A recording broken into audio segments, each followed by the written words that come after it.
नया डिफरेंस आपके सामने। सेल और बेलमेंट क्या होता है? सेल और बेलमेंट क्या होता है?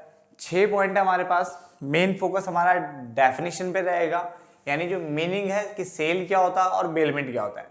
सेल की डेफिनेशन में ऑलरेडी मैंने एक जगह और करवाया था सेल से रिलेटेड डेटा, तो उसमें मैंने वहां पे जो डिफरेंस करवाया था उसमें मैंने सेल की जो डेफिनेशन लिखी थी वही मैंने यहाँ लिखी है। एक चीज याद रखना, सेल की डेफिनेशन में सेम रख रहा हूँ सब जगह। क्लियर? तो अभी मेरे पास सेल है और बेलमेंट है हमारे पास। 6 पॉइंट हमारे पास है, अच्छा खासा कंटेंट हमें मिल जाएगा। ठीक है, तो स्टार्ट करते हैं इस डिफरेंस को। सबसे पहले बात करेंगे मीनिंग से। ठीक है, आप भी प्लीज डिफरेंसेस को कॉपी में लिख लिया करो ताकि आपके लिए फ्यूचर में अच्छे से काम कर सके।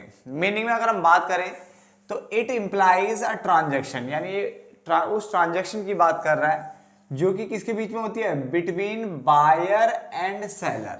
तो उसने बोला सेल एक ऐसी ट्रांजेक्शन होती है जो कि बायर और सेलर के बीच में होती है अंडर कॉन्ट्रैक्ट वेयर इन, जहां पे जो बायर है वो एक्वायर करता है। एक्वायर मतलब खरीदना, लेना मतलब एक तरीके से लेता है गुड्स एंड सर्विस। कैसे लेता है? इन exchange for money, in exchange for money. तो उसने बोला हमें यहाँ पे कि सेल जो है वो हमारा क्या एक ऐसा ट्रांजैक्शन है, सेल एक ऐसा ट्रांजैक्शन है जहां पे जो बायर और सेलर के बीच में होता है। बेटा किसके बीच में होता है? बायर और सेलर के बीच में होता है। और जहां पे बायर जो है एक्वायर यानी परचेज करता है गुड्स और सर्विस को इन एक्सचेंज फॉर मनी, यानी मनी दे करके, यानी पैसा दे करके। क्लियर हो गया? देन आगे बेलमेंट क्या है? तो बेलमेंट का मतलब होता है, स्पेशली जो वर्ड यूज हो रहा है डिलीवरी। ठीक है, तो bailment is the delivery of goods, यानी यहाँ पे गुड्स की डिलीवरी हो रही है, इस चीज को ध्यान रखना। By one person to another for some purpose, यानी किसी पर्पस के कारण, यानी किसी उद्देश्य से गुड्स की डिलीवरी एक बंदे से दूसरे बंदे को की जा रही है। Upon a contract that they sell, ठीक है ना, ये कॉन्ट्रैक्ट के तहत होता है।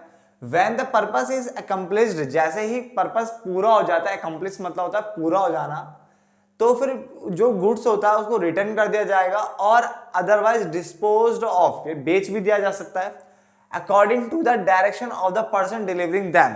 यानी बेलमेंट में क्या हो रहा है? सपोज करो मैं हूं, मेरे पास बहुत सारे मार्कर पड़े, मैंने वो आपको रखने के लिए दिए, मैंने सिर्फ आपको रखने के लिए दिए। इसका मतलब ये डिलीवरी ऑफ गुड्स है जो कि एक बंदे ने दूसरे बंदे यानी आपको किया फॉर सम पर्पस, कुछ पर्पस रहा होगा मेरा, इसलिए मैंने वो गुड्स आपको रखने के लिए दिए। अब upon a contract that they sell, और ये कॉन्ट्रैक्ट के तहत हो सकता है जो आपने किया हुआ है। और जैसे ही वो पर्पस, मेरा पर्पस अकम्प्लिश हो जाएगा, पूरा हो जाएगा, तो वो जो मार्कर्स थे वो आप मुझे रिटर्न कर दोगे। एक या तो ये कर सकते हो, या तो मैं बोलूंगा उन मार्कर को क्या कर दो? डिस्पोज ऑफ कर दो, आगे ही किसी को बेच दो, निकाल दो आगे। ठीक है ना? और ये सब किसकी डायरेक्शन के अकॉर्डिंग होगा? ये होगा according to the direction of the person delivering them, यानी जिसने आपको डिलीवरी दी थी उसके डायरेक्शन के अकॉर्डिंग ये काम किया जाता है। क्लियर होता है? देन ट्रांसफर की बात करें तो इस सेल के केस में ऑनरशिप भी ट्रांसफर होती है और पोजीशन भी ट्रांसफर होता है। अगर मैं किसी से मार्कर खरीद रहा हूं, तो जैसे मैंने मार्कर खरीदा तो मेरे को क्या मिल गया? इसकी ऑनरशिप मिल गई। क्या मिल गई? ऑनरशिप मिल गई, और मैं इसका ऑनर हो गया, साथ ही साथ पोजीशन भी मिल गया, अधिकार भी मिल गया। बट इस वाले केस में ऑनरशिप नहीं मिलती, सिर्फ पोजीशन मिलता है, क्योंकि मैंने आपको इतने सारे मार्कर रखने के लिए दिया था, सिर्फ पोजीशन मिली है, आप ऑनर नहीं हो, उसके याद रखना। ठीक है ना? देन होल्ड या एंटाइटल की अगर हम बात करें तो जो बायर होता है, जो खरीदने वाला होता है, holds the ownership of the property, वो प्रॉपर्टी की ऑनरशिप को होल्ड करता है until he sells the property to another person. यानी इस वाले केस में अगर मान लो मैंने आपसे कुछ चीज खरीदी, तो मैं उसका ऑनर हो जाता हूँ, यानी मालिक बन जाऊंगा, और तब तक मालिक रहूंगा जब तक कि मैं उस प्रॉपर्टी को किसी और को ना बेच दूं। तब तक तो मैं, जैसे मैं बेच दूंगा तो जिसने खरीदा होगा वो मालिक बन जाएगा। सिंपल है सेल तो। ठीक है? But bailor is not entitled to use the bailed goods, यानी बेलर जो है वो बेल गुड्स को यूज नहीं कर सकता until the purpose of bailment is achieved. यानी अगर आपका पर्पस कंप्लीट हो जाता है तो बात अलग है, वरना बेलर एंटाइटल नहीं है to use the bail goods. Bailor होता कौन है? मैंने कहा था वो बंदा जो प्रॉपर्टी ट्रांसफर कर रहा है वो बेलर है। वो कौन है? बेलर। और जिसको प्रॉपर्टी मिल रही है, जो रिसीव कर रहा है, वो है बेली। क्या है? बेली। तो बेलर देने वाला, बेली लेने वाला। क्लियर? तो bailor is not entitled to use the bailed goods, वो बेल्ड गुड्स यानी बेल्ड प्रॉपर्टी को यूज नहीं कर सकता कब तक? Until the purpose of bailment, जब तक बेलमेंट का पर्पस अचीव ना हो जाए तब तक नहीं कर सकता, ठीक है, वो सिर्फ रखे रहेंगे। रिटर्न की अगर हम बात करें, there is no return of the goods, यानी गुड्स रिटर्न नहीं होगा फ्रॉम बायर टू सेलर, ठीक है ना, बट अनलेस कब हो सकता है? जब देयर इज अ ब्रीच, यानी कुछ कोई कंडीशन कोई चीज ब्रीच कर दो आप, तो उस केस में हो सकता है कि रिटर्न कर दे, मतलब रिटर्न का सवाल पैदा नहीं होता। The goods are return, goods यहाँ पे रिटर्न होंगे, बिल्कुल रिटर्न होंगे आफ्टर द स्पेसिफाइड टाइम, यानी एक स्पेसिफाइड टाइम आने के बाद ये गुड्स रिटर्न हो जाएंगे। आपका जो पर्पस है और उसको अकम्प्लिशमेंट हो जाता है उसका, यानी वो अचीव हो जाता है, तो गुड्स क्या है? रिटर्न करने होंगे। तो पहले 4 पॉइंट पे फोकस करो, 4 के 4 पॉइंट बहुत अच्छे हैं, जिससे पूरा एक कॉन्सेप्ट समझ में आ जाएगा आपको, ठीक है ना। और इसीलिए मैं आपको क्या है एक बार और रिपीट करा रहा हूँ, ध्यान से सुनने, देन आगे बढ़ेंगे, ठीक है ना।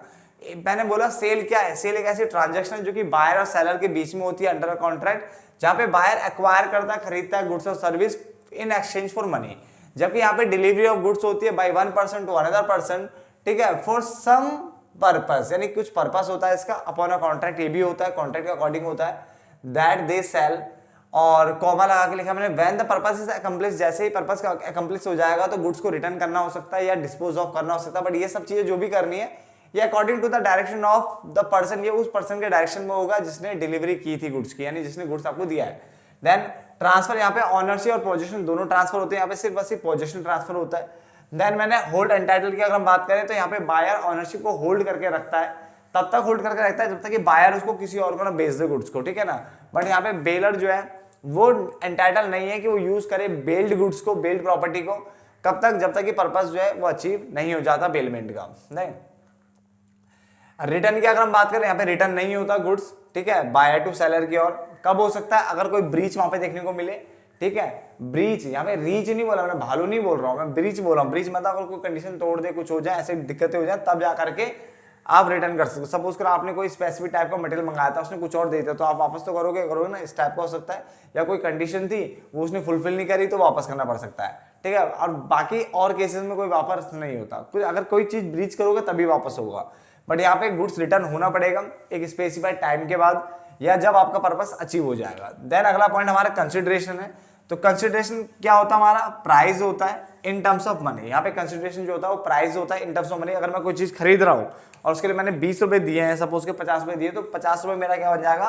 कंसिडरेशन हो जाएगा। क्लियर? इसने बोला था consideration is undertaking to return the goods. यहाँ पे कंसिडरेशन किसको माना गया है? कि रिटर्न करना आपको गुड्स को after the accomplishment of the purpose, यानी पर्पस जैसे ही कंप्लीट हो जाएगा आप गुड्स को वापस कर दोगे, और गुड्स वापस करना ही यहाँ पे क्या माना जाएगा? कंसिडरेशन। बट यहाँ पे जो है प्राइस जो आप पे कर रहे हो, ठीक है, बायर जो प्राइस पे करता है सेलर को, ठीक है, वो उसका कंसिडरेशन माना जाता है गुड्स का। क्लियर? देन एक्ट या गवर्न बाय की अगर हम बात करें तो कॉन्ट्रैक्ट ऑफ सेल, यानी जो सेल है उसको गवर्न किया जाता है किसके द्वारा? Sales of Goods Act 1930। किसके द्वारा? Sale of Goods Act 1930, Sale of Goods Act 1930। जबकि कॉन्ट्रैक्ट ऑफ बेलमेंट है उसको गवर्न किया जाता है by the Indian Contract Act 1872। आप इंडियन भी लिख सकते हो, बाय द इंडियन लिख दो, ठीक है, इंडियन कॉन्ट्रैक्ट एक्ट 1872। तो यानी इसको कौन गवर्न कर रहा है? Sale of Goods Act 1930। और इसको कौन गवर्न कर रहा है? The Indian Contract Act 1872, the Indian Contract Act 1872। तो 1872 यहाँ पे है, 1872 यहाँ पे 1930 है। क्लियर हो गया?